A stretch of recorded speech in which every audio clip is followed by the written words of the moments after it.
సులార ముందుకు రాండి, పేదోళ్ళు కట్టిద్దాం. ఎవరైతే నమ్మి మోసపోయి కట్టుకున్నారో వాళ్ళ ఇండ్లు కట్టడానికి ఎంతైందో నష్టపరిహారం ఇద్దాం, ప్రభుత్వం ఖజానా నుంచి పంచుదాం. రాండి, అందరం కూర్చొని పంచుదాం ఒకటే వేదిక మీద. ఇవాళ ఈ ప్రాంతంలో ఎంపీ ఆయన మాట్లాడుతుండు. ఇక ఆయన గురించి నేను ఎక్కువ మాట్లాడదలుచుకోలే, కానీ ఆయనకు బాధ్యత లేదా? ఎంపీకి గెలిచినావు కదా, మోడీ దగ్గర నుంచి ఏం తెస్తావు తీసుకురా.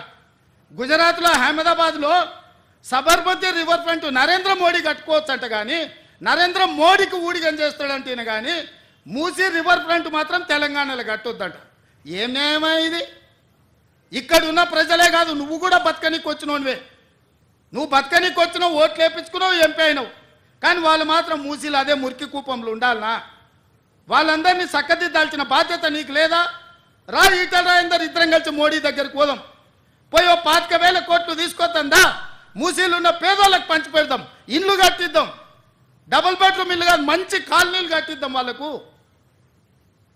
40 లక్షల కోట్ల బడ్జెట్ ఉంది కదా మోడీ దగ్గర. హైదరాబాద్ నగరానికి 25,000 కోట్లు ఇవ్వలేడా? చేబెల్ల మీరే గెలుస్తారు, సికింద్రాబాద్ మీరే గెలుస్తారు, మల్కాజ్గిరి మీరే గెలుస్తారు, మెదక్ మీరే గెలుస్తారు, నగరం చుట్టూతో మొత్తం మీరే గెలిచింది కదా ఈటల రాజేందర్ గారు. మోడీ దగ్గరికి వెళ్ళి ఏం తెద్దామో రాపోదాం. నాకేం బేసిజాలు లేవు. రాజేందర్ గారు రండి సచివాలయానికి, ఏ ప్రతిపాదన తెస్తారో తీసుకురండి. కేటీఆర్ హరీష్ రావు మొదటి రోజు మాట్లాడతారు, తెల్లారా జిరాక్స్ కాపీ తీసుకొని ఈటల రాజేందర్ మాట్లాడతారు. ఏందా ఈ భాగవతం? ఏమనికి అర్థమైతే లేదా? 10 ఏళ్ళు వాళ్ళతో మంత్రుండి నువ్వేం వెలుగబెట్టినావు తెలంగాణ సమాజం గమనిస్తలేదా?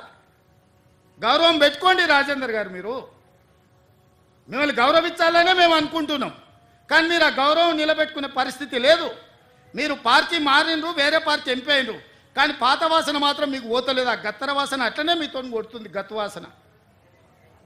నేను ఇవాళ సూటిగా వారికి సూచన చేస్తున్న ఈటల రాజేందర్ గారికి, మూసీ పరివాహక ప్రాంతంలో ఉన్న పేదలకు ఇండ్ల పట్టాలతో పాటు ప్రధానమంత్రి ఆవాస్ యోజనలో ఇల్లు కట్టిద్దాం. మీరు రాండి, నరేంద్ర మోడీ దగ్గరికి వెళ్దాం, నేను వస్తా, నా మంత్రివర్గాన్ని మొత్తం తీసుకొని వస్తా. మాకేం బేసిజాలు లేవు నరేంద్ర మోడీ గారిని కలవడానికి. వారు ఈ దేశానికి ప్రధానమంత్రి. మనం లక్షల కోట్ల రూపాయల కేంద్రానికి పన్నులు కట్టినాం, 25,000 కోట్లు ఆయన దగ్గర తీసుకొద్దాం, మీరు రండి.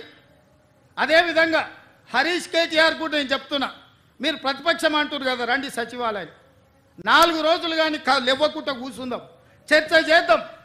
చెరువులు ఆక్రమించుకున్నోడు ఎవడు? చెరువులు ఆక్రమించుకున్నోళ్ళు ఎవరు?